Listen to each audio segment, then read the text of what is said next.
I'm a holistic health practitioner, and I recently went through a heart rate variability biofeedback training that was fascinating, and I learned some really important things. For the class, we wore this device. It's called a First Beat. It's a heart rate monitor, but it doesn't just measure your heart rate. It actually measures your heart rate variability in real time, which is a measurement of the stress state in your system. And this is important because when you are in a state of stress, you cannot heal. Chronic stress is the cause of chronic dysregulation, chronic symptoms, chronic illness, or imbalances in the body because it depletes the body of energy.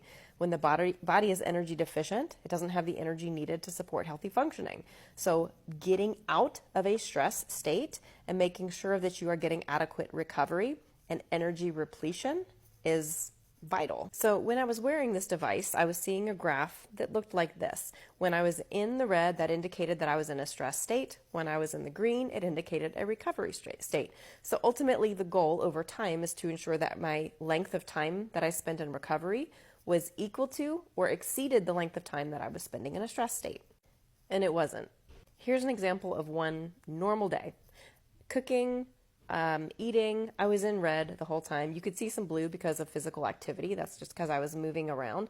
But even when I sat down to eat and purposefully tried to relax while I was eating, I was still in a stress state. So after I ate, I went outside and laid in the hammock. That's like my happy place. I just knew I would immediately shift into a recovery state.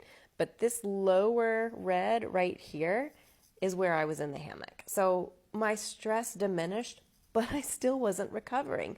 Being still does not equal being in a recovery state. It's not about what the body's doing, it's about what the nervous system is doing. I decided to experiment a little bit, and I threw a blanket on the ground to see if laying directly on the ground, doing some grounding, would make a difference. And look at that. It did. I shifted straight into the green, and I spent about an hour laying there on the ground, really actively working on recovering. And as luck would have it, a company called GroundingTime reached out to me right at about that time to ask if I was interested in trying out their grounding sheets and creating a post about it. I have always declined these offers because honestly, I'm just not interested in advertising for other companies. That's not what I do. But because of what I had just learned and my curiosity in trying grounding sheets for myself, I took them up on it. So here is a night without the grounding sheets. I got a full 9 hours and 20 minutes of sleep.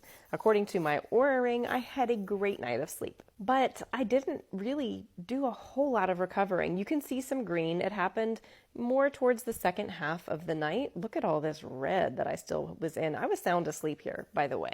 My grounding sheets came. Here's what they look like. They're very comfortable. They're made out of bamboo, nice and soft. There's a snap on the side. You just have to plug in this little cord. And here's what happened. The next night with the grounding sheets, you can see how much more green there was. I even got an hour less of sleep here. 8 hours and 20 minutes on the second night with the grounding sheets, but more recovery time. So even though there was less time asleep, there was a lot more recovery time going on. So it was more effective sleep. So long story short, will grounding sheets fix your chronic stress and your chronic symptoms and your chronic illness? Of course not. There's no one single thing that will. But can they be a really important contributor to your healing journey? Yes, I really do believe so.